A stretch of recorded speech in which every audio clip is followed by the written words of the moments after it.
Hi everyone, so this stretch is to improve your front splits. Anyone can do it from about the age of 6, I wouldn't do it any younger than 6, up to however old parents you can join in too. It's a pretty easy setup. All you need is a yoga block. This is a 3-inch one, you can also get the 2-inch ones which will work.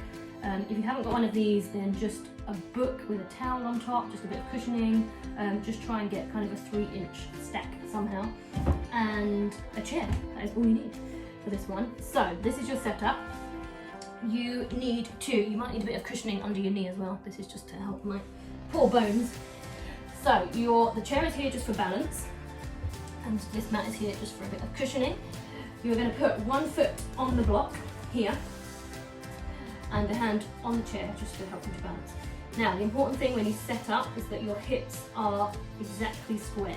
So we don't want to set up kind of here with them facing diagonal. You want both hips facing exactly the same way as your leg. If you put this hand on your hip, it kind of helps to square you up. So the long leg, you want to think about pulling backwards in towards you and pushing this bent leg forwards. So they're kind of doing this action to square up. So this is your start position. Then, once you've established that square hips, this is the most important thing to keep them square, you can just edge this back leg. I would move the back leg rather than the front one. I'll show you why in a minute. Just edge it backwards. Now you still need to try and think about the square hips. Now I can actually get down in my splits just about, but by doing it this way, the proper way, this is almost as far as I can go. So it gives you an indication of how much I'm cheating, for one. But it's the square hip issue that is the hard thing. So, hips here, both square, still facing that way, thinking about pulling this foot in and this hip forwards. What you also need to watch for is the back. If you see now, my back is in a beautiful arch, which is not right. Okay, so if they're arching in their back, it means that they're not really using this hip flexor and their quad. So what you want to try and do is pull the core in to flatten out the spine, and that should increase the stretch down here.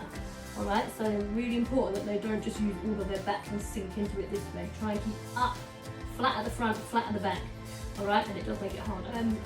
What I was going to tell you a minute ago, if I bring this leg in, if you slide the front leg, if you start off in a nice square position, what tends to happen is they just go too far, and then immediately hips are both facing that way now, which is not really stretching the correct position. So I would always try and move that back leg if you can, because it sort of forces you into the right position. All right, so okay, the other thing to mention in this position is you're really trying to kind of sink down.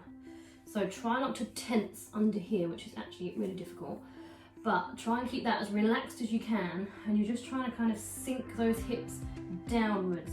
So just relax as much as you can, put a little bit of weight into the chair to help, and just put on some nice music, sing a nice song, chill out in this position. And then you probably want to try and move your leg back and say at least 2 times, possibly 3, depending on how it goes.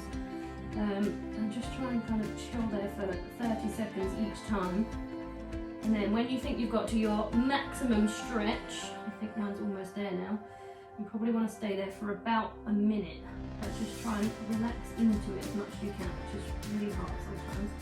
You don't want to be tensing any muscles anywhere. Put the weight in the chair, and then hopefully you can find a little place where you can relax a little bit. Right, and then when you've held it there for your minute, you can come out of it if you want to, test your splits again and see how you get on. But you should find that you're much looser in both your hamstring and the front leg and down that back leg. So what I see when some of our little dancers and gymnasts do their splits is they'll come and show me really excited and say, look, I can do my splits. And they're kind of in this position. And I'm like, oh yeah, great. Now let's try and do it the other way. So their kind of hips are facing this way. They're not really in a forward split. They're not really in a straddle. They're just in this no man's land. All right, so that exercise really helps them to get up into this right position.